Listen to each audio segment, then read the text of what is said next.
So I just got my bike serviced. I'm just about to head out and meet a couple of friends for a gravel ride up Mount Porepunkah.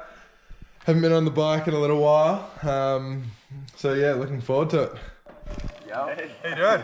It's good. Starting at Quinn's Gap, the Mount Porepunkah loop is about 30 kilometres with over 1,000 metres of elevation gain. Along the way, there's great gravel roads through native forest, and at the top there's some awesome views. So I'm with Dom and Matt, both really good local riders. Both these guys work at the mountain bike shops in town. These guys are both pretty fit. I'm not that fit at the moment, so I'm yeah, interested to see how this will go. I reckon I'll be working pretty hard getting up there.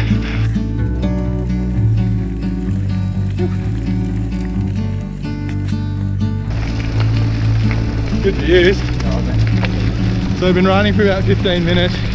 There's pretty awesome views already, looking down the valley. Pace isn't too bad. These guys have been quite kind, which I'm grateful for.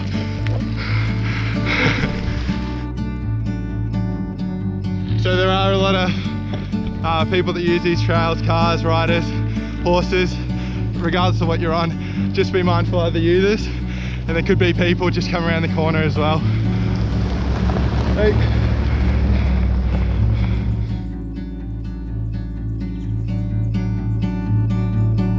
Why do you reckon gravel riding's gotten so popular? It's the accessibility and the versatility of it. You know, there's a little bit less traffic on the gravel roads. You can get out there and see some of the amazing views that we have around here. It's just a real adventure that you can have, you know, by yourself or with friends.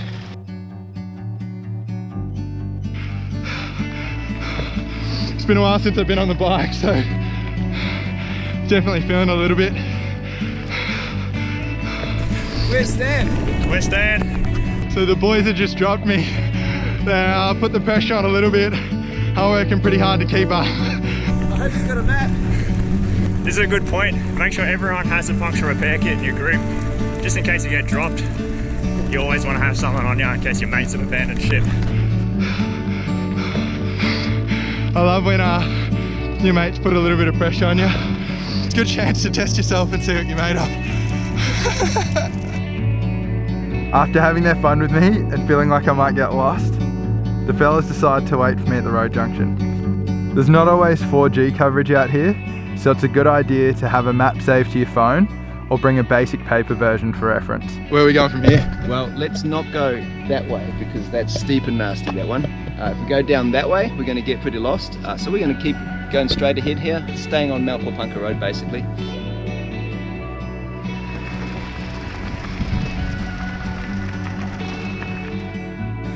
My unfit bike legs are definitely feeling the ride. Got a good little leg pump. Done well to get this far. Thanks. We're on the final straight now. Almost there. After about an hour and 40 minutes, we finally reached the top of Mount Porepunkah, where we had arranged to meet local forest fire management crew, Jim and Simon, who would give us a guided tour of the tower. The tower at the top of Mount Porepunkah is one of many in the region for spotting bushfires. It isn't open to the general public, but we were lucky enough to get an invite up. And how cool is this? And regardless, the views from the lookout are definitely worth the ride. We come across to the map, 225 degrees from Porepunkah, puts it down here somewhere.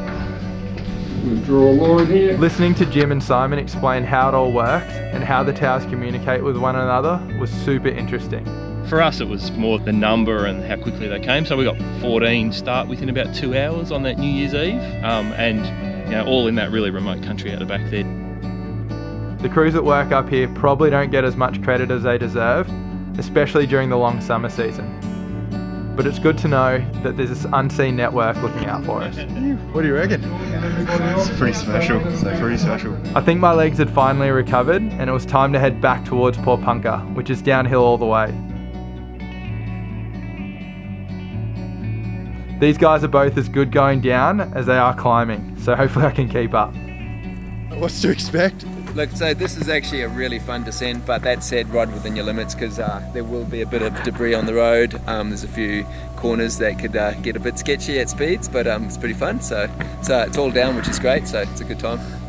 It's pretty important to keep your speed under control because it can get quite slippery on these sorts of roads. But there can be a fair bit of debris on the trails out here as well, so be mindful of that when you're coming down. Dom, I've just heard the term grav lords for the first time ever. What is a grav lord? A grav lord is just someone who loves grav riding. They'll ride their gravel bike anywhere. Doesn't matter if it's road, trails, single track, anywhere. Shred the gravel. Shred the gravel. Grav lord. A grav lord. Sick. Are you a grav lord? I am. That was a pretty fun descent. We've just got a little roll into town and there's pretty epic views of Mount Buffalo down the end of the valley.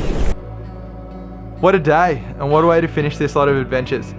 I hope you've been enjoying these videos as much as I've loved making them. For the next 9 weeks, we're putting the videos on hold while a few friends and I attempt an 1,800 kilometre circumnavigation of Tasmania by sea kayak. I'll let you know how it goes and see you guys in May.